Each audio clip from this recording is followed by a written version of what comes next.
మంత్రులందరి పక్షాన గౌరవ పిసిసి అధ్యక్షులు ముఖ్యమంత్రి గారికి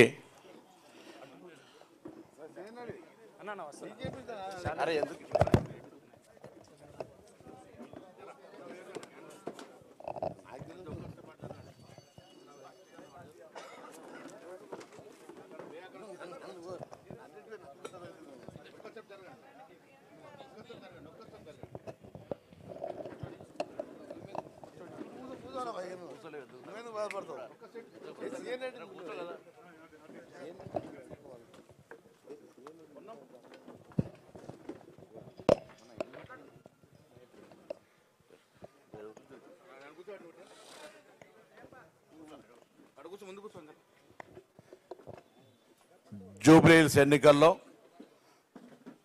కాంగ్రెస్ పార్టీ అభ్యర్థి గెలుపుకు సంబంధించి గౌరవ ముఖ్యమంత్రి గారికి, ప్రదేశ్ కాంగ్రెస్ అధ్యక్షులకి, ఉప ముఖ్యమంత్రి గారికి, మంత్రులందరి పక్షాన, అదేవిధంగా ఈ డివిజన్ వారిగా పనిచేసినటువంటి శాసనసభ్యులు, కార్పొరేషన్ చైర్మన్లు, కార్యకర్తలందరి పక్షాన వారి అందరికీ అభినందనలు తెలియజేస్తూ, అభ్యర్థి నవీన్ యాదవ్ గారు కూడా శుభాకాంక్షలు తెలియజేస్తూ, మరి గౌరవ పిసిసి అధ్యక్షులు 2 నిమిషాలు మాట్లాడాల్సిందిగా కోరుతాం. తర్వాత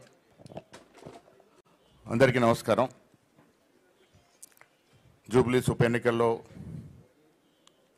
కాంగ్రెస్ అభ్యర్థి నవీన్ యాదవ్ గారు అత్యధిక మెజార్టీతో గెలిపినందుకు వారికి అభినందనలు. ముఖ్యమంత్రి గారికి ప్రత్యేక ధన్యవాదములు. ముఖ్యమంత్రి గారు సరైన దిక్సూచితో ఒక మార్గాన్ని ఇచ్చి ఈ ఎన్నికల్లో కాంగ్రెస్ పార్టీ ఇస్తున్నటువంటి అభివృద్ధి, సంక్షేమం ప్రజలకు తీరుతెన్నుల్ని వివరించడంలో అక్కడ ఇన్ఛార్జ్ ఉన్నటువంటి మంత్రులందరూ, ఎమ్మెల్యేలు, ఎమ్మెల్సీలు, ఎంపీలంతా కూడా ఇంటింటికి వెళ్ళి మా సంక్షేమాన్ని చెప్పుకోగలిగినారు.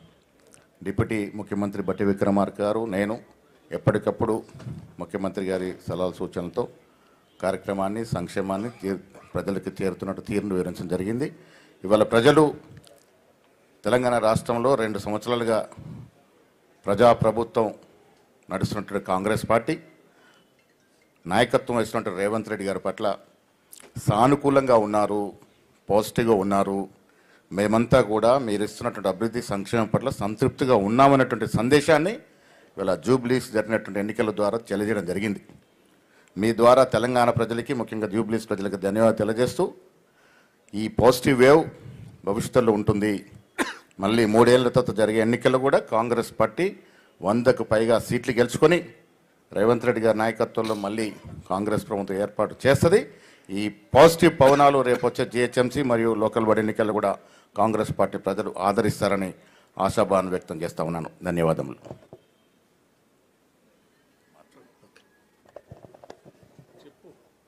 ఇప్పుడు గౌరవనీయులు ముఖ్యమంత్రి రేవంత్ రెడ్డి గారు మీతో మాట్లాడతారు.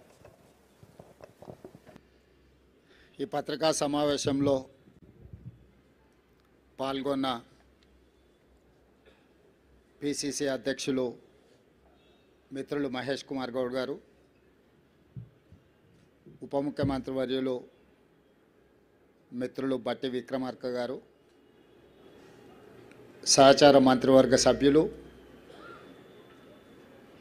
నూతనంగా ఎన్నికైన జూబ్లీ హిల్స్ శాసనసభ్యులు యువమిత్రుడు నవీన్ యాదవ్ గారు, ఎన్నికల ప్రచారంలో పార్టీ బాధ్యతలు, ఈ గెలుపుకు ప్రధాన భూమిక పోషించిన పార్లమెంట్ సభ్యులు, శాసనమండలి సభ్యులు, శాసనసభ్యులు, వివిధ కార్పొరేషన్ల చైర్మన్లు, క్రియాశీలక కార్యకర్తలందరికీ మనస్ఫూర్తిగా అభినందనలు, కృతజ్ఞతలు తెలియజేస్తున్నాను. ఈ పత్రికా సమావేశం ద్వారా తెలంగాణ సమాజానికి, కాంగ్రెస్ పార్టీ కార్యకర్తలకు ఈ గెలుపులో మాకు అండగా నిలబడ్డందుకు మనస్ఫూర్తిగా వారికి ధన్యవాదాలు తెలియజేస్తూ, ఈ గెలుపు మా బాధ్యతను మరింతగా పెంచింది. 2 సంవత్సరాలు పూర్తి చేసుకుంటున్న సందర్భంలో హైదరాబాద్ నగరంలో సాధారణ ఎన్నికల్లో మాకు పెద్దగా సానుకూలమైన ఫలితాలు లేని సందర్భంలో ఇప్పుడు ప్రజలు అండగా నిలబడి కాంగ్రెస్ పార్టీని ఆశీర్వదించి తెలంగాణ రాష్ట్రాన్ని సంక్షేమంలో అభివృద్ధి కార్యాచరణలో ముందుకు వెళ్ళండి, బాధ్యతతో ఈ కార్యక్రమాలను నిర్వహించండి అని చెప్పి మమ్మల్ని ఆశీర్వదించడం జరిగింది. దీన్ని ప్రజల యొక్క ఆశీర్వాదంగా, దీన్ని ఒక బాధ్యతగా కాంగ్రెస్ పార్టీ నాడు స్వీకరించడం జరిగింది. ఎన్నికల్లో నెగ్గితే ఉప్పొంగిపోవడం, ఓడిపోతే కుంగిపోవడం అనేది కాంగ్రెస్ పార్టీకి తెలీదు. కాంగ్రెస్ పార్టీకి తెలిసిందల్లా ప్రతిపక్షంలో ఉంటే ప్రజా సమస్యల మీద పోరాటం చేయడం, ప్రభుత్వంలో ఉంటే ప్రజా సమస్యల్ని పరిష్కరించడానికి నిరంతరం ప్రయత్నం చేయడమే కాంగ్రెస్ పార్టీకి తెలుసు. అందుకే శతాబ్దం పైగా ప్రజల ఆశీర్వాదంతో మనుగడ సాధిస్తుంది కాంగ్రెస్ పార్టీ. అంటే ఈ సూత్రాన్ని తూచా తప్పకుండా పాటించడం వల్లనే ఎన్ని ఒడిదుడుకులు వచ్చినా, ఎన్ని గెలుపు ఓటములు వచ్చినా కాంగ్రెస్ పార్టీ ఇంకా ప్రజల మధ్యన మనుగడ సాధిస్తున్నది. అందుకే ఈనాడు జరిగిన జూబ్లీహిల్స్ ఉప ఎన్నికల సరళిని మీరందరూ గమనించారు. ఇందులో ప్రజలు విలక్షణమైన తీర్పునివ్వడమే కాకుండా పోలైన ఓట్లలో 51% కాంగ్రెస్ పార్టీకి ఓటేయడం ద్వారా ఎప్పుడూ లేనంత బలం, ప్రజాబలం ఈనాడు కాంగ్రెస్ పార్టీకి వచ్చింది, కాంగ్రెస్ పార్టీకి చెందింది. ఈ ఎన్నికల్లో దాదాపుగా 51% ఓట్లు కాంగ్రెస్ పార్టీకి, 38% ప్రధాన ప్రతిపక్షమైన బీఆర్ఎస్ పార్టీకి, 8% భారతీయ జనతా పార్టీకి ప్రజలు ఓట్లు వేయడం జరిగింది.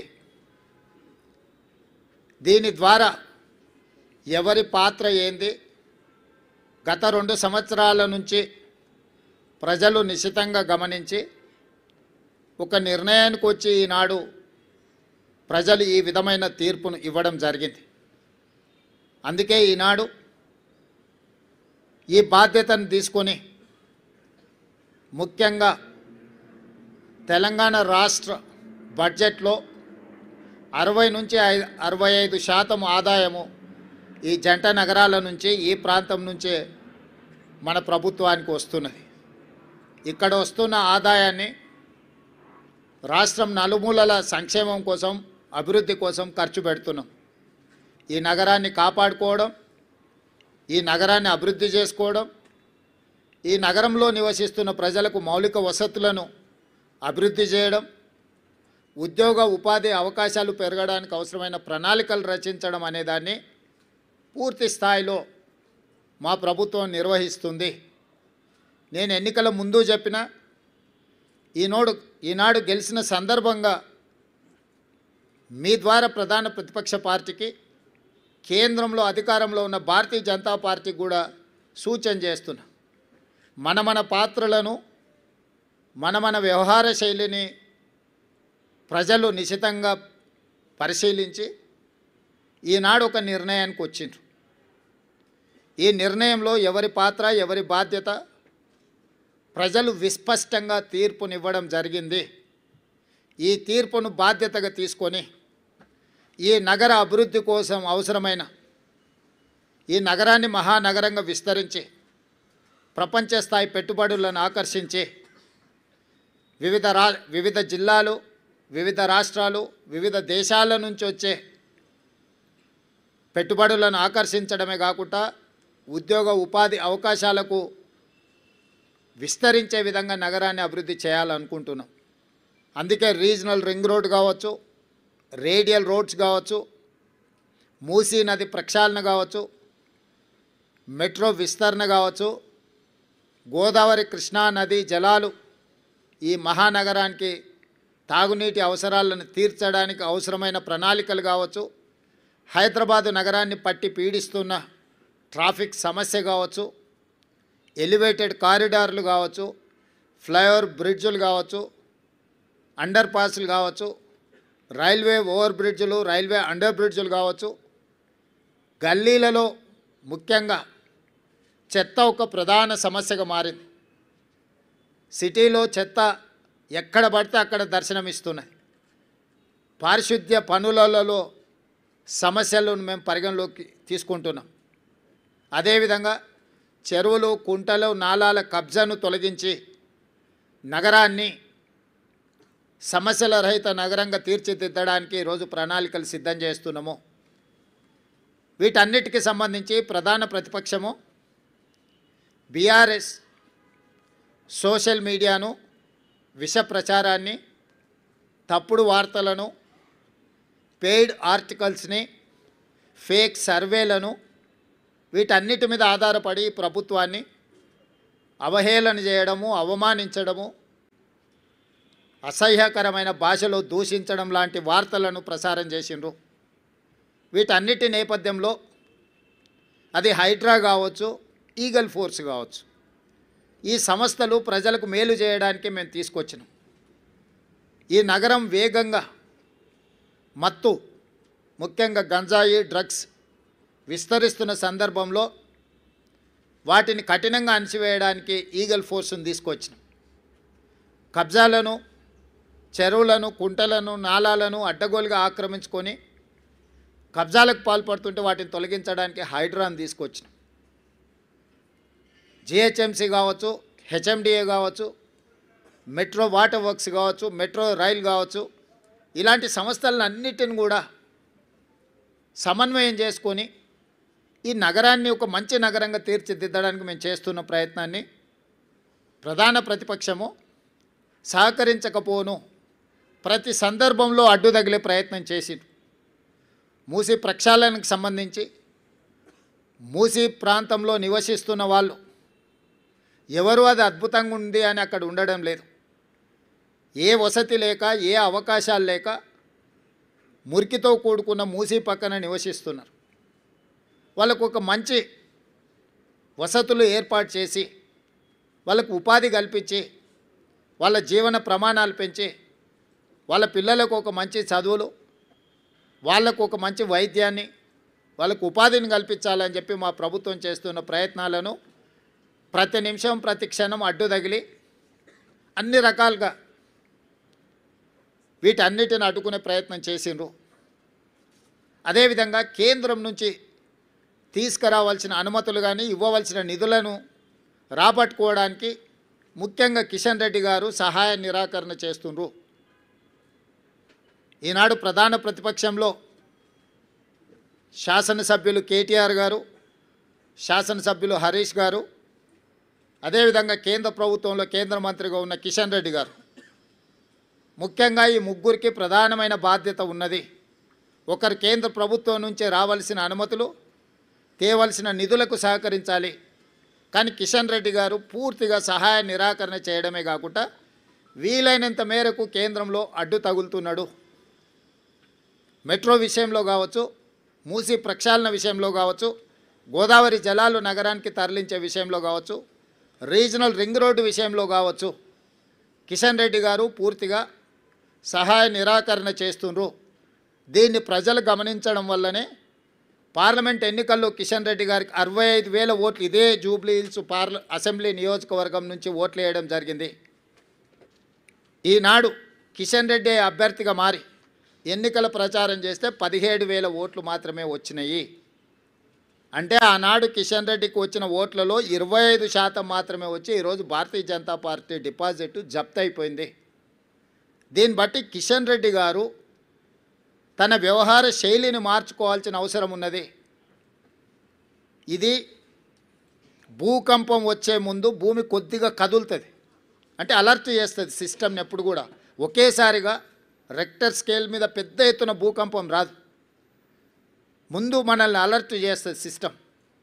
అలర్ట్ చేసినా మనం తేరుకోకపోతే ఆ ప్రకంపనలు భూకంపంగా మారి అందులో కలిసిపోవడమే కాదు, కాలగర్భంలో కలిసిపోతాం. భారతీయ జనతా పార్టీ ముఖ్యంగా కిషన్ రెడ్డి గారు మీ నాయకత్వంలో మిమ్మల్ని 2014, 2019, 2023 3 సార్లు బీజేపీని ప్రాంతం నుంచి గెలిపించడం జరిగింది. మొన్న జరిగిన మీ పార్లమెంట్ ఎన్నికల్లో మీకు 65,000 ఓట్లు వస్తే ఈనాడు మీరే అభ్యర్థిగా మారి ఎన్నికలు చేస్తే 17,000 ఓట్లు వచ్చి మీ డిపాజిట్ పోయింది. కాబట్టి ఈరోజు ప్రజలు జంట నగరాలలో ప్రజలు మెట్రో విస్తరణ కోరుకుంటున్నారు, గోదావరి జలాలు రావాలనుకుంటున్నారు, మూసి ప్రక్షాళన జరగాలనుకుంటున్నారు, రీజనల్ రింగ్ రోడ్డు, రేడియల్ రోడ్స్తో పాటు తెలంగాణ రాష్ట్రానికి వచ్చే పెట్టుబడులను ఒత్తిడితో ఇతర రాష్ట్రాల కేంద్ర ప్రభుత్వం తీసుకెళ్తున్నప్పుడు మీరు అడ్డుకోకుండా ప్రేక్షక పాత్ర వహించిందని చెప్పి ఈ ప్రాంతంలో చదువుకున్న వాళ్ళు పేదలందరూ ఆలోచన చేయబట్టి ఈరోజు బీజేపీకి పరిస్థితి దాపురించింది. ఈ ఫలితాల తర్వాత కిషన్ రెడ్డి గారు తన వ్యవహార శైలిని మార్చుకొని తెలంగాణ రాష్ట్ర ప్రభుత్వంతో సహకరించి తెలంగాణ ప్రజల యొక్క అభివృద్ధి, ముఖ్యంగా ఈ మహానగర అభివృద్ధి కోసం సహకరించాల్సిందిగా వారికి విజ్ఞప్తి చేస్తున్నా. ఇది భూకంపం ముందు జరిగిన చిన్న ప్రకంపన మాత్రమే భారతీయ జనతా పార్టీకి. ఈ ఇండికేషన్ కిషన్ రెడ్డి గారు అర్థం చేసుకుంటే భవిష్యత్తులో వారి యొక్క రాజకీయ పరిస్థితి కాస్తైనా మెరుగ్గా ఉంటుంది. కాబట్టి వారు ఈ ఫలితాలను విశ్లేషించుకొని ముందుకు రావాల్సిందిగా, కాంగ్రెస్ పార్టీ ఎన్నికలు వచ్చినప్పుడే రాజకీయాలు మాట్లాడుతుంది, మిగతా సమయంలో రాజకీయాల జోలికి వెళ్ళాం, రాజకీయ విమర్శలు చేయము, సంక్షేమము అభివృద్ధిని 2 కళ్ళలాగా భావించి ముందుకు వెళ్ళాలనుకుంటున్నాం. కిషన్ రెడ్డి గారు, తెలంగాణ రాష్ట్ర ముఖ్యమంత్రిగా మిమ్మల్ని సాదరంగా ఆహ్వానిస్తున్న సచివాలయానికి రండి. కేంద్రంలో మన పెండింగ్ ఉన్న ప్రాజెక్టుల విషయంలో మనం చర్చించుకుందాం. మేము ఎన్నిసార్లు మీటింగ్ పెట్టినా రాలేదు. నేను మా ఉప ముఖ్యమంత్రి గారికి సూచన చేసి ఢిల్లీలో కూడా పెడితే కిషన్ రెడ్డి గారు రాలేదు. ఇప్పుడు మళ్ళీ డిసెంబర్ 1 నుంచి పార్లమెంట్ సమావేశాలు రాబోతున్నాయి కాబట్టి ఉప ముఖ్యమంత్రి గారికి నేను వేదిక మీద నుంచి సూచన చేస్తున్నా. కేంద్ర ప్రభుత్వం దగ్గర అనుమతుల కోసం ఎదురు చూస్తున్న మన ప్రాజెక్టులు, మనకు ఇవ్వవలసిన నిధుల విషయంలో అందరు పార్లమెంట్ సభ్యులను, లోక్సభ, రాజ్యసభ సభ్యులతో పాటు కేంద్రంలో మంత్రులుగా ఆటోమేటిక్గా వాళ్ళు ఉంటారు కాబట్టి వాళ్ళతోనే ఒక సమీక్ష, మన చీఫ్ సెక్రటరీ మన అధికారులతోనే ఒక సమీక్ష పెట్టి ఒక నివేదిక రూపంలో వాళ్ళకి ఇవ్వవలసిందిగా ఉప ముఖ్యమంత్రి బట్టి విక్రమార్క గారికి నేను సూచన చేస్తున్నా. ఎందుకంటే ఆ నివేదిక చేతిలో ఉంటే మన రాజ్యసభ ఎంపీలు, లోక్సభ ఎంపీలు అవకాశం వచ్చినప్పుడు పార్లమెంట్లో మాట్లాడడమే కాకుండా కేంద్ర మంత్రుల దగ్గరికి వెళ్ళి మా ఈ ప్రాజెక్టులు పెండింగ్ ఉన్నాయి, అనుమతి ఇవ్వండి అని అడగడానికి, విజ్ఞప్తి చేయడానికి, తెలంగాణ రాష్ట్ర అభివృద్ధికి అవసరమైన ప్రణాళికలు రచించుకోవడానికి అవకాశం ఉంటుంది. కాబట్టి డిసెంబర్ 1 నుంచి పార్లమెంట్ సమావేశాలు రాబోతున్నాయి కాబట్టి ఈలోగానే ముందస్తుగా సమాచారం ఇచ్చి బండి సంజయ్ గారికి, కిషన్ రెడ్డి గారికి, బీజేపీ ఎంపీలకు, బీఆర్ఎస్ రాజ్యసభ ఎంపీలకు, మన ఎంపీలందరికీ కూడా ఒక power point presentation with officers వాళ్ళకు ఒక అవగాహన కల్పించి పూర్తి స్థాయిలో ఆ ప్రయత్నం చేయాల్సిందిగా వారికి నేను సూచన చేస్తున్నా. ఇక రెండవది బీఆర్ఎస్ ప్రధాన ప్రతిపక్షం. నేను శాసనసభ్యులు హరీష్ అండ్ కేటీఆర్కు ఒక సూచన చేయదలుచుకున్నా. హరీష్ రావు గారు, మీ అసూయను కొంచెం తగ్గించుకోండి. కేటీఆర్, నీ అహంకారాన్ని కొద్దిగా తగ్గించుకో. మీ వయసు నాకంటే తక్కువే. ఇంకా చాలా రోజులు మనం రాజకీయాలలో కొనసాగాల్సిన అవసరం ఉన్నది. అధికారం అనేది ఎవరికీ శాశ్వతం కాదు. అధికారం అనేది వారసత్వ సంపద కాదు. మన తాతలు ముత్తాతల నుంచి వచ్చిన సంపద అయితే అది మనకే చెందుతుంది. మనకు కూడా ఇంట్లో ఆడపిల్లలు వచ్చి వాటా అడిగితే ఎన్టీ రామారావు గారు తీసుకొచ్చిన ఆడపిల్లలకు కూడా ఆస్తిలో సమాన హక్కు కల్పించిన తర్వాత దాంట్లో ఆడపిల్లలు కూడా వాటా అడుగుతారు. అది కూడా పూర్తిగా మనకు రాదు. ఈరోజు తెలంగాణ ప్రజలు స్పష్టంగా 2023 శాసనసభ ఎన్నికల్లో చంద్రశేఖరరావు గారే కాలుకు బల్పం కట్టుకొని తెలంగాణ నలుమూలలు తిరిగినప్పుడు మేమందరం కలిసి, సిఎల్పి నాయకుడిగా బట్టి విక్రమార్క గారు, పిసిసి ప్రెసిడెంట్గా నేను, ఉత్తమ్ కుమార్ రెడ్డి గారు, కోమటిరెడ్డి గారు, ఇక్కడ వేదిక మీద ఉన్న పెద్దలందరూ, పొంగులేటి శ్రీనివాసరెడ్డి గారు, ప్రతి ఒక్కరి సహకారం తీసుకొని మేము తెలంగాణ నలుమూలల మేమందరం కలిసి ఒక ప్రయత్నం చేసినాం. ప్రజలు స్పష్టమైన తీర్పిచ్చి 65 సీట్లు మాకు మా పక్షాలకు, అదేవిధంగా 39 సీట్లు మీకు ఇవ్వడం జరిగింది. 39.5% ఓట్లు మాకిస్తే 37% ఓట్లు మీకు ఇచ్చారు. 8 సీట్లు బీజేపీకి ఇచ్చారు, 7 సీట్లు ఎంఐఎంకి ఇచ్చారు. ఇదొక ప్రణాళిక. సరిగ్గా 6 నెలలు తిరిగే లోపల పార్లమెంట్ ఎన్నికలు జరిగినాయి. పార్లమెంట్ ఎన్నికల్లో మా 39.5% ఓటు కాస్త 41%కి పెరిగింది.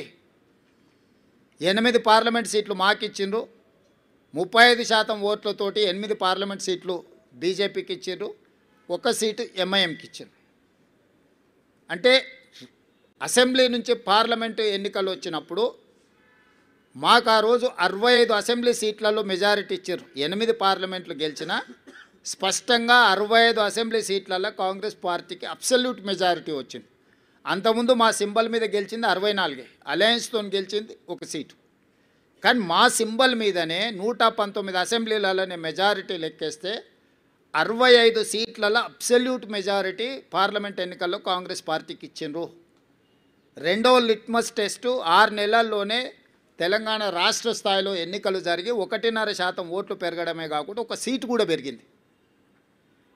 ఈరోజు ఈ ఎన్నికల్లో ఈనాడు కాంగ్రెస్ పార్టీకి 51% ఓట్లు పోలైన దాంట్లో 51% ఓట్లు, మోర్ దాన్ 50% ప్రజలు కాంగ్రెస్ పక్షాన నిలబడ్డరు. ఈరోజు బీఆర్ఎస్కు 38%, బీజేపీకి 8% ఇచ్చి బీఆర్ఎస్ బీజేపీ కలిసిన అంతకంటే అధిక శాతం ఓట్లు ఇచ్చి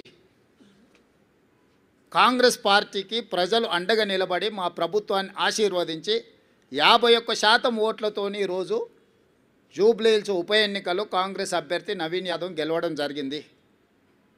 దీన్ని అర్థం చేసుకున్నాకైనా ప్రభుత్వం చేపడుతున్న అభివృద్ధి కార్యక్రమాలు, సంక్షేమ కార్యక్రమాలు కొనసాగుతున్నాయి. కొనసాగడానికి ఇంకా కొంత సమయం పడుతుంది, అమలు చేయడానికి సమయం పడుతుంది. ఆర్థిక పరిస్థితి ఏ విధంగా ఉందో వివరించడం, వీటన్నిటిని కూడా తీసుకొని ముందుకు వెళ్తున్నామని ప్రజలు ఒక అభిప్రాయానికి వచ్చి మాకు అవకాశం ఇస్తూ వస్తున్నారు. కాబట్టి ఇప్పుడు ప్రతిపక్షము కొంత సంవయనం పాటించాలి. అందుకే నేను హరీష్ రావు గారికి అసూయ తగ్గించుకోమని సూచన చేస్తున్నా. వారు శాసనసభలో ఆ కుర్చీలో కూర్చొని ఇటువైపు చూసే చూపులు చూస్తే నిజంగానే ఆ చూపులగిన శక్తి ఉంటే ఇక్కడ పక్కన మొత్తం మాడి మసైపోయి బూడిదైపోయి భూమిలో కలిసిపోయేటట్లాంటి ఇట్లా ఏమంటారు మొహమంతా పెంజరించుకొని ఇట్లా అంటే ఇట్లా రక్తమంతా మొహంలోకి తెచ్చుకొని కందిపోయినట్టు మొహం పెట్టుకొని ఇటు చూస్తుంటాడు. అది ప్రజలు గమనిస్తున్నారు. కేటీఆర్ గారు అహంకారం, అధికారం పోయినా ఈయన అసూయ పోలేదు, ఆయనకు అహంకారం పోలేదు. వీళ్ళిద్దరి నాయకత్వాన్ని ప్రజలు ఆమోదిస్తారని వీళ్ళు ఎట్లా భావిస్తున్నారో నాకు అర్థం కాలే. కాబట్టి నా సూచన, ఒక 2 సంవత్సరాలు ఓపిక పట్టండి. ఇంకా 3 ఏళ్ళు ఉంది జనరల్ ఎలక్షన్కి. చివరి సంవత్సరంలో రాజకీయాలు చేద్దాం. 2 సంవత్సరాలు సహకరించండి. ప్రతిపక్షంగా మీరు సూచన చేయండి, సమస్యల్ని లేవనెత్తండి, ప్రభుత్వానికి విజ్ఞప్తి చేయండి, అవసరం అనుకుంటే నిరసన తెలపండి, ధర్నా చేయండి. ప్రజా సమస్యల మీద మాకు అభ్యంతరం లేదు, మేము అనుమతులు ఇస్తున్నాము. చట్టసభలలో చర్చలు చేయండి, ప్రభుత్వాన్ని ప్రశ్నించండి. తప్పుడు ప్రచారము, నువ్వు డబ్బులు ఇచ్చి పెట్టుకున్న సోషల్ మీడియా నువ్వు చెప్పిందే రాస్తాడు, నువ్వు చెప్పిందే రాసి నువ్వే చదివిది నిజం అనుకొని భ్రమలకు లోనై ఫేక్ ప్రతిదీ. నవీన్ యాదవ్ ఇట్లా మాట్లాడిండు, లేకపోతే బట్టి విక్రమార్క గారు ఆ విధంగా అన్నాడు. అంటే ఫేక్ న్యూస్ నువ్వే క్రియేట్ చేసి ఆ ఫేక్ న్యూస్ నువ్వే నమ్మి నువ్వే కొద్దిమందికి సర్వేల పేరు మీద నగదిచ్చి మనందరం ఇక్కడనే ఉన్నాము, ప్రతి ఒక్కరికి ఇంకొకరు తెలిసిన వాళ్ళే ఉంటారు. నాకు ప్రత్యక్షంగా తెలియకపోతే అమర్ గారికి తెలుస్తుంది, ఆ సర్వే చేసిన ఆయన వెనకాల ఎవరున్నారు ఏమున్నారు అని. వారిని అడిగితే నాకు చెప్పడా, వారిని అడిగి నిన్న మొన్న జరిగిన సర్వేలు అన్నీ కూడా నేను మీట్ ది ప్రెస్ రోజు కూడా మీకు అందరికీ చెప్పిన. సరే, వాళ్ళు ఎన్నికల్లో నెగ్గడానికి ఏదో ఇట్లాంటి ప్రయత్నాలు చేస్తారే, మీ విశ్వసనీయత పోగొట్టుకోకండి, వాటిని ప్రసారం చేసి అని చెప్పి ఛానల్స్ అండ్ పేపర్స్ కూడా నేను రిక్వెస్ట్ చేసిన. ఇప్పుడు నిజాలు తెలిసినాయి కదా, నేను ఆ రోజు కూడా చెప్పిన. నేను ఈరోజు ప్రత్యేకంగా ప్రెస్ మీట్ పెట్టడానికి మీకోసమే మీట్ ది ప్రెస్ రోజు నేను చెప్పిన, బీఆర్ఎస్ ఓడుతుంది, బీజేపీ డిపాజిట్ జప్తు అవుతుందని ఆ రోజు చెప్పిన మీరు అడిగితే. అవునా?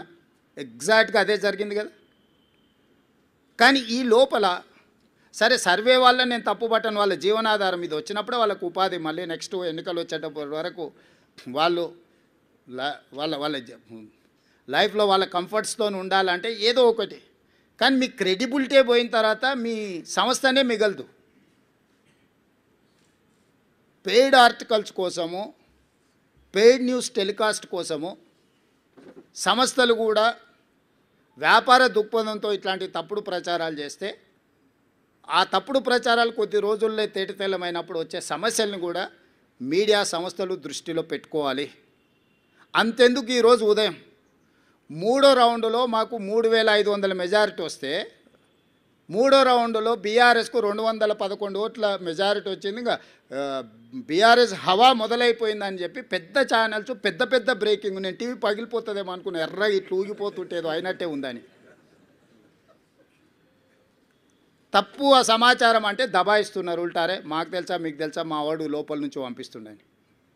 అంటే ఫలితాలు ఒక పక్కన స్పష్టంగా మొదటి విడత, రెండో విడత, మూడో విడత ఎంతో కొంత కాంగ్రెస్కి అనుకూలంగా ఉన్నప్పుడు కూడా ఇంకా బీఆర్ఎస్ను బతికించాలని ఆ ఛానల్స్ యొక్క ఉత్సాహం అయితే నాకు అర్థం కాలేదు. దయచేసి మిగతా రాష్ట్రంలాగా ఛానల్స్ను కనిపించకుండా చేయాలంటే ఒక నిమిషం పని. పక్క రాష్ట్రంలో కొన్ని ఛానల్స్ లేనే లేవు, అంతో ఇంతో ఇక్కడ ఉన్నాయి.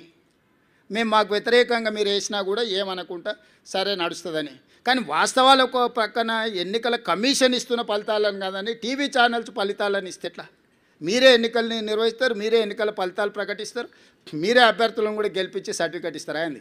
నిన్నగాక మన కామారెడ్డిలో ఒక అమ్మాయి ఎవరో పోయారట, నా కలెక్టర్ వచ్చింది పోస్టింగ్ అని వాళ్ళ ఇంటి వాళ్ళని బ్లఫ్ చేయడానికి. అట్లా మీరేమైనా అభ్యర్థిని అసెంబ్లీకి పంపిస్తారా అండి సర్టిఫికేట్ ఇచ్చి టీవీ ఛానల్స్ వాళ్ళు పేపర్లో? దయచేసి మీ విశ్వసనీయత పోగొట్టుకోకండి.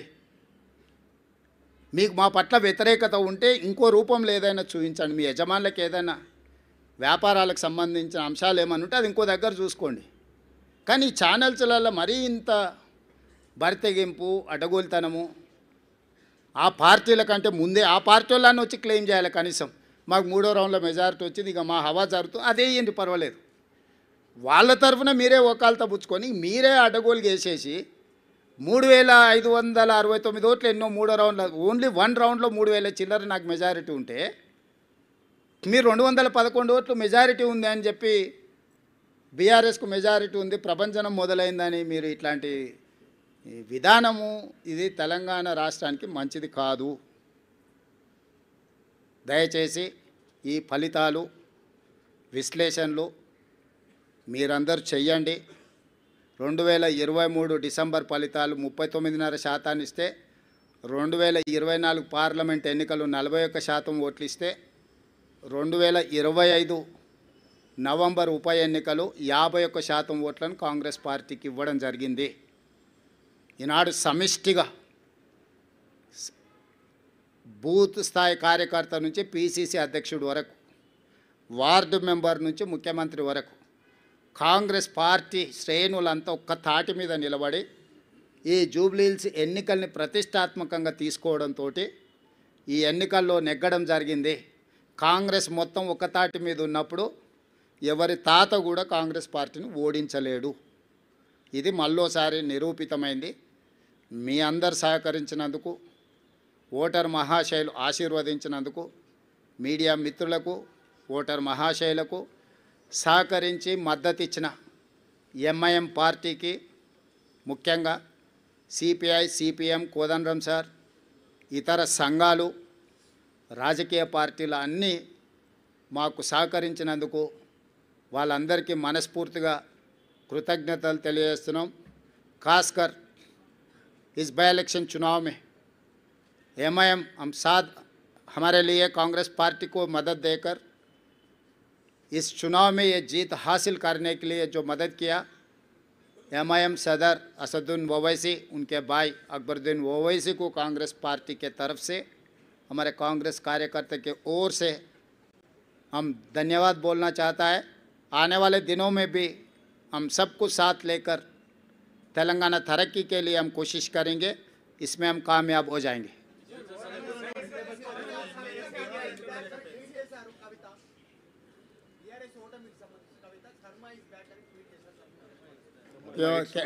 అంటే అది కేటీఆర్ని అడిగితే కరెక్ట్గా సమాధానం చెప్తారు. మిత్రపక్షంగా లేదు ఇక్కడ మీ కాంగ్రెస్ నేతలే ఎంఐఎం బీజేపీ బి టీం అంటున్నారు. ఇక్కడ మిత్రపక్షం బి టీమా మిత్రపక్షమా? ఇక్కడ మిత్రపక్షంగా ఉంది, బీహార్లో మిత్రపక్షం లేదు. అసలు కాంగ్రెస్ ఓవరాల్ పాలసీ ఏంటి? భారతదేశము రాష్ట్రాల సమీకరణ తెలుసు కదా. ఏ రాష్ట్రంలో ఆ రాష్ట్రంలో ఉండే నైసర్గిక పరిస్థితులను బట్టి అక్కడ వాతావరణాన్ని బట్టి అక్కడ పంటలు పండుతాయి, అంతేనా? అదే జాతీయ పార్టీ కానీ యూనియన్ ఆఫ్ స్టేట్స్ ఇది. జాతీయ పార్టీ కూడా ప్రతి రాష్ట్రానికి ఒక పీసీసీ అధ్యక్షుడిని ఎందుకు వేస్తున్నారు? ఒకే అధ్యక్షుడు జాతీయ స్థాయిలో ఉంటే సరిపోతుంది కదా. ఏ రాష్ట్రాలకు ఆ రాష్ట్రాలకు ఆ స్థానిక పరిస్థితులను బట్టి నిర్ణయాలు తీసుకోవడానికి వెసులుబాటు కాంగ్రెస్ పార్టీ కల్పిస్తుంది. ఆ వెసులుబాటులో భాగంగానే తెలంగాణ రాష్ట్రంలో కాంగ్రెస్ పార్టీ నిర్ణయాలు తీసుకున్నది. మాకు కలిసి వచ్చినందుకు ఎంఐఎంకు మేము ధన్యవాదాలు తెలియజేస్తున్నాం.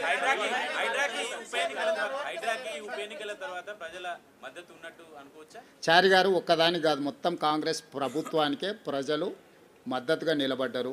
మా పరిపాలనలో తీసుకునే నిర్ణయాలన్నిటిని కూడా మేము ప్రజలకు అనుకూలంగా సమీక్షించుకొని ముందుకు వెళ్ళడం జరుగుతుంది. అమర్ గారు, అమర్, ఇంకా నేను ఆ రిజల్ట్స్ మీద పూర్తిగా సమీక్ష చేయలేదు. జాతీయ స్థాయి రాజకీయాల మీద ఇంకా దృష్టి పెట్టలేదు.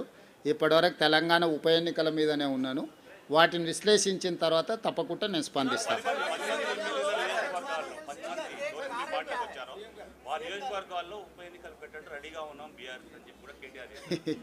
ఇక ఇప్పటి దగ్గర నేను అదే చెప్పిన, మళ్ళా అదే మాటలు మాట్లాడుతున్నాడు. కాబట్టి ఇవన్నీ నేను అందుకే చెప్తున్నా, నేను సూచన చేస్తున్నా. తెలంగాణ మంచి కోసం, వాళ్ళ భవిష్యత్తు కోసం ఇద్దరికి సూచన చేస్తున్నా. ఒక ఆయన అసూయ, రెండవ ఆయన అహంకారాన్ని తగ్గించుకోవాలి. పాతకాలంలో చెప్పారు, కింద పడ్డా కూడా పైకాలు నాదే అన్నాడు అంటే వెనకటికి ఓడు. కాబట్టి ఏది ఎట్లొస్తే అది అట్లా వస్తుంది. ఇప్పుడు అది ఆయన చేతులు లేదు, నా చేతులు లేదు, స్పీకర్ గారి చేతిలో ఉంది, సుప్రీంకోర్టు చేతుల్లో ఉంది. అది వచ్చినప్పుడు వస్తుంది. ప్రజలు ఇచ్చే తీర్పు తప్పకుండా ఇస్తారు.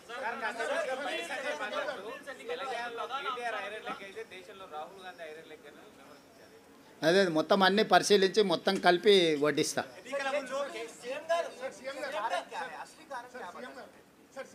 सरकार जो काम कर रहा है, सरकार को आशीर्वाद देने के लिए लोग आगे आए, बहुत सारे दिए, एक चीज़ नहीं है. हम पीछे से रेशन कार्ड और फाइन राइस, इंदिरा इंड्लू जो भी बोल रहे हैं ना, इसके साथ साथ हम कितने एम्प्लॉयमेंट क्रिएट किए, लॉ एंड ऑर्डर कितना कंट्रोल किए, ड्रग्स एंड गांजाई कितना हम लोग कंट्रोल किए. इस बार बारिश कितने आए आप देखे ना. इससे पहले 10 सेंटीमीटर बारिश है तो पूरा शहर डूबते थे. इस बार 40 सेंटीमीटर 50 सेंटीमीटर बारिश आए तो भी कोई भी एक कॉलोनी एक बस्ती पानी में नहीं डूबा. लोग देख रहे हैं, मूसी में किसी को तकलीफ नहीं आया. इस बार पहली बार तेलंगाना हासिल करने के बाद 12 साल में बहुत बड़ा बारिश आए थे, क्लाउड बस्ट हुए थे. मगर इस बार हम जो तरीक़ा से जो काम किए, शहर के लोग लॉ एंड ऑर्डर कंट्रोल है, हम ड्रग्स कंट्रोल किए, बारिश में जो फ्लड्स है फ्लड्स को हम कंट्रोल किए, हर किसी को नौकरी देने के लिए कोशिश कर रहे हैं. और आगे डेवलपमेंट के लिए भी हम लोग जो एक्शन प्लान है, December 8th and 9th we are going to dedicate our Telangana rising 2047 vision document. तो हम लोग आगे आने वाले दिनों में, मैं पहले से ही एक ही बात कहा, 2004 से 2014 तक हम लोग जो काम किए 10 साल, उसके बाद 10 साल BRS ने काम किया. आज आने वाले 10 साल हम लोग काम करने वाले. 4 to 14 जो रुक गए, in continuation of that development we are going to take policy decisions. Thank you.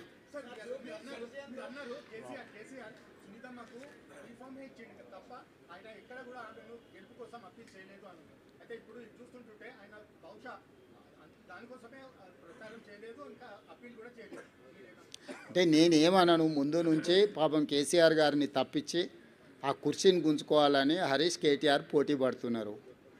So ఒకసారి వాళ్ళకి అవకాశం ఇస్తే వాళ్ళ పరిస్థితి ఏదో వాళ్ళకి అర్థం కావాలని కేసీఆర్ గారు మౌనంగా ఉన్నారని నేను అనుకుంటున్నా. కేసీఆర్ గారు క్రియాశీలక రాజకీయాలలో లేరు, వారి ఆరోగ్యం కూడా అంతంతగానే ఉంది.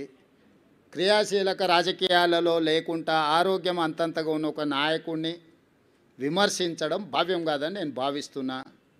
కేసీఆర్ గారు క్రియాశీలక రాజకీయాలకు వచ్చినప్పుడు తప్పకుండా వారి పట్ల నేను స్పందిస్తాను. నా సూచన ఒక్కటే మీకు, ఇక డెవలప్మెంట్ మీద ఫోకస్ పెడదాము. రాబోయే 2 సంవత్సరాలు ఫోకస్డ్గా మన రాష్ట్రాన్ని అభివృద్ధి చేసుకుందాము, సంక్షేమ పథకాలు అమలు చేద్దాము, రాష్ట్ర ఆదాయాన్ని పెంచుకుందాము, వనరులను సమకూర్చుకుందాము, అభివృద్ధికి సహకరించండి అని ప్రధాన ప్రతిపక్షం హరీష్ కేటీఆర్కి చెప్తున్నా, కేంద్రం నుంచి నిధుల కోసం సహకరించమని కిషన్ రెడ్డి గారికి చెప్తున్నా. మనమందరం కష్టపడతాం, మీరు కూడా ఈ కష్టాన్ని గుర్తించి ప్రజలకు చెప్పండి అని మీకు కూడా విజ్ఞప్తి చేస్తున్నా. అంతే తప్ప ఇంకా రాజకీయ విమర్శలకు తావు లేదు, అవసరం లేదు. రేపు 17th క్యాబినెట్లో అవన్నీ డిస్కషన్ జరుగుతాయి. 17 తారీఖు రోజు క్యాబినెట్ సమావేశం ఉన్నది. క్యాబినెట్ సమావేశంలో మంత్రులందరి సూచనలు తీసుకున్న తర్వాత స్థానిక సంస్థల ఎన్నికలకు సంబంధించి ఉన్న పరిణామాలు, న్యాయస్థానంలో ఉన్న అంశాలను వీటన్నిటిని పరిగణలోకి తీసుకున్న తర్వాత ఒక నిర్ణయానికి వస్తాం. Thank you.